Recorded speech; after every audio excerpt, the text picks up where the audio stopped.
तो पांडव सारे के सारे आज शयन कर गए, क्योंकि द्वारकाधीश अब द्वारका जी को न जा रहे। रात्रि की बेला सब निश्चिंत होकर के शयन कर गए, पर द्वारकाधीश ने उठकर के सबको देखा, सब सो रहे हैं गहरी नींद में, पर दुष्ट जी रो रहे हैं।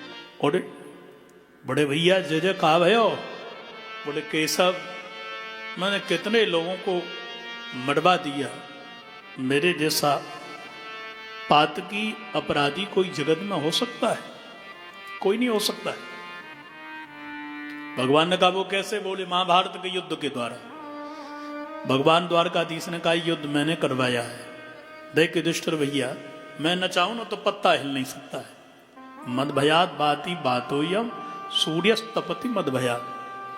ये जो पीपल का पत्ता हिल रहा है हवा से ना, ये मेरे भय के कारण। कहने का मतलब जो वायु चलती है हवा, मेरी इच्छा से। मृत्यु किसी को मारते हैं मेरी इच्छा से। सूर्य में गर्मी निकलती है मेरे भय से। ये जो कुछ भी हो रहा है मेरे बिना कुछ हो नहीं सकता है, मैं चाहता हूं वही होता है।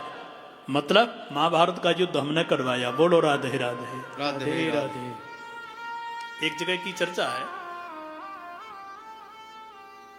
भगवान ने ब्रह्मा जी को बनाया तो ब्रह्मा जी के 5 सिर हो गए, उसमें एक गधे का। मैंने पढ़ा नहीं, पर बड़े विशिष्ट विद्वान से संत से सुना है, वो पढ़े लिखे थे, पर मैं नोट नहीं कर पाया कि वो कहां का लिखा हुआ था। और जहां भी ब्रह्मा जी देवताओं के साथ जाते थे स्तुति गाने भगवान की, तो वो 5वां सिर गधे का वो बोलता था। 4 लोग बढ़िया सस्वर गा रहे हैं, वो बढ़िया ताल लग रही है, और 5वां यदि बेसुरा बेताला बोल दे और वो भी तेज आवाज में, तो 4 को ध्वस्त कर देगा, सब खड़ा पूरा। तो ब्रह्मा जी तो स्वर्ग के रचयिता है भाई।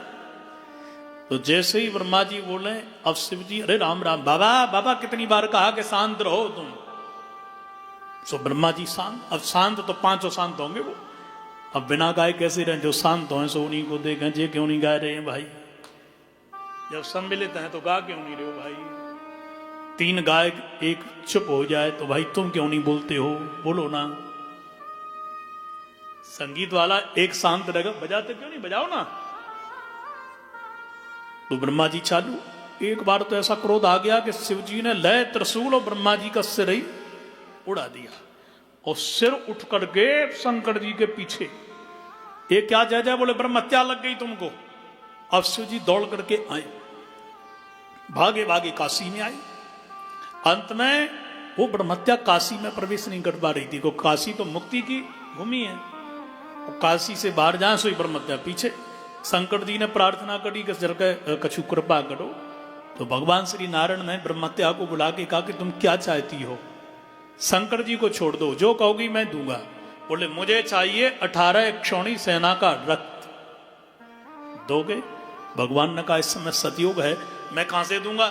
पर ब्रह्मत्या मैं संकल्प लेता हूं कि द्वापर में भाई भाई को लड़ा दूंगा, पर तुमको 18 क्षौणी सेना का रक्त पिलवा दूंगा। तुम शिव जी को छोड़ दो। छोड़ दिया शिव जी को। तो भगवान ने कहा कि ये मैंने करवाया। बोलो राधे राधे राधे राधे। ईश्वर जो कुछ भी करता वो अच्छा करता है, काहे को मानव तू परिवर्तन से डरता है। ये जो कुछ हो रहा है सो ठाकुर जी करवा रहे हैं, बिना ठाकुर जी के पत्ता हिलता नहीं है, मैंने करवाया है। पर बड़े भाई युधिष्ठिर जी हैं, छोटे द्वारकाधीश हैं, बात गले उतरी नहीं। वाणी और पानी ये कहां उतरते हैं? नीचे, नीचे उतरते हैं। पानी को पहले पीते ना वैसी अपन।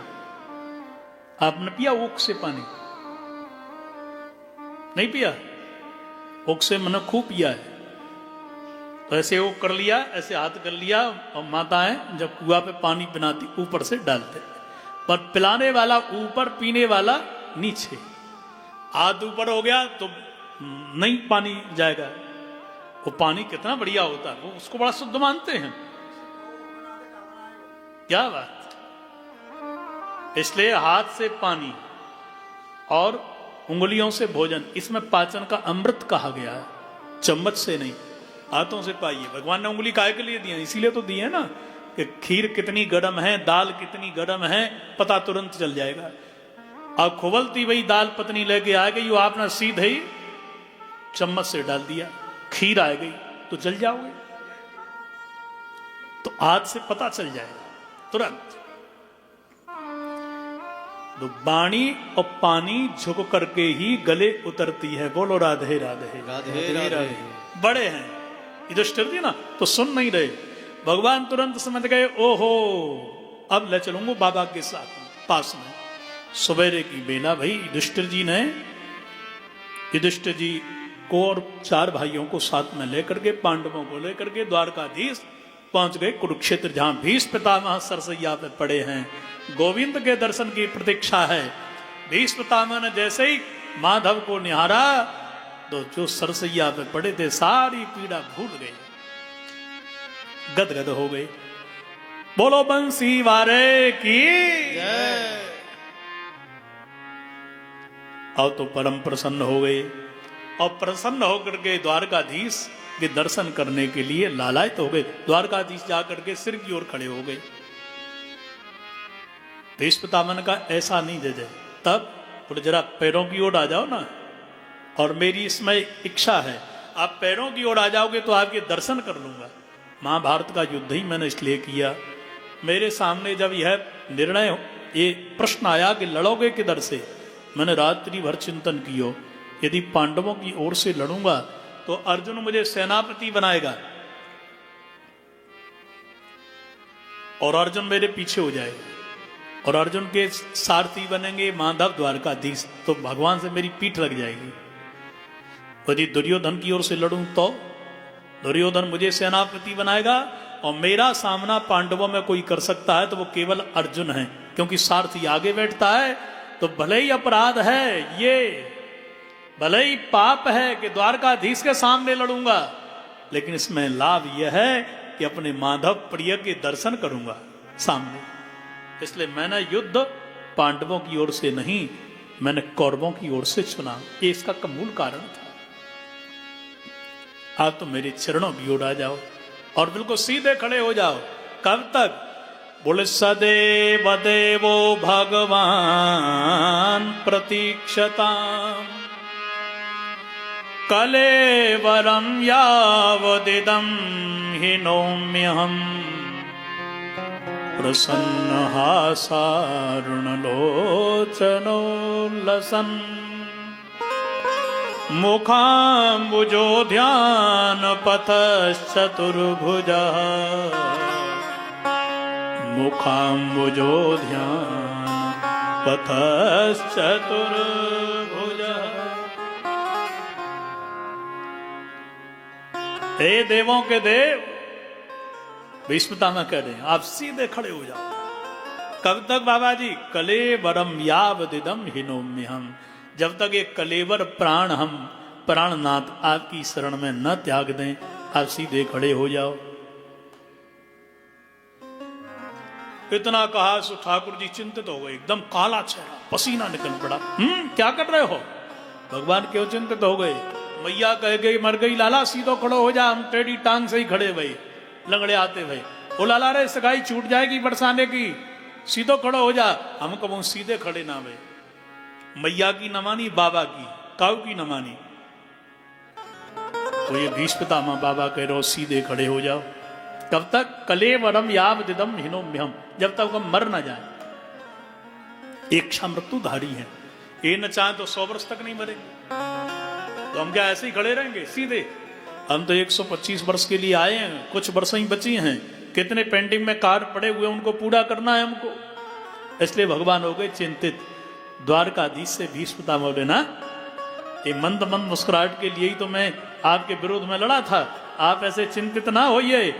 प्रसन्न हासारुणलोचनोल्लसन् मुखाम्बुजो ध्यान पथश्चतुर्भुजा, आप तो मुस्कुराते हुए प्रसन्न मुद्रा में मेरे सामने खड़े हो जाइए, मैं विदा लेना हूं, आप प्रसन्नता से मुझे विदा दो ये धरती से। भगवान मुस्कुराए, अब ठीक है, अब बढ़िया है।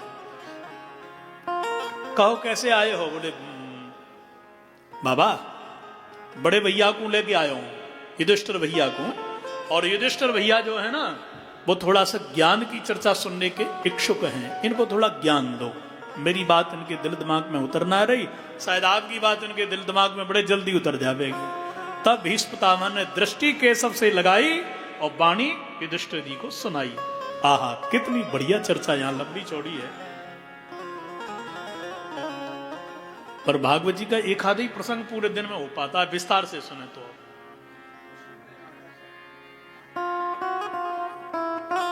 इसलिए भीष्म पितामह कह रहे हैं, जीवन में जिसके धर्म नहीं उसका कोई जीवन नहीं। धर्म की धारा में ही आपको माधव मिलेंगे, याद रखो। धर्म की धारा में जैसे रास्ता है तो रास्ते में ही आपकी मंजिल मिलेगी। रास्ते से भटके और आप भटक गए, उस रास्ते से चलते जाइए तो आपको मंजिल मिलेगी। शहर जाना है, गांव जाना है तो रास्ता पकड़ना ही पड़ेगा। ऐसे ही भगवान से मिलना है तो धर्म को अपनाना पड़ेगा। धर्म की धारा में ही श्री राधा की कृपा हो जाएगी, याद रखो। इसलिए मेरी बात सुनो। दान धर्मान राज धर्मान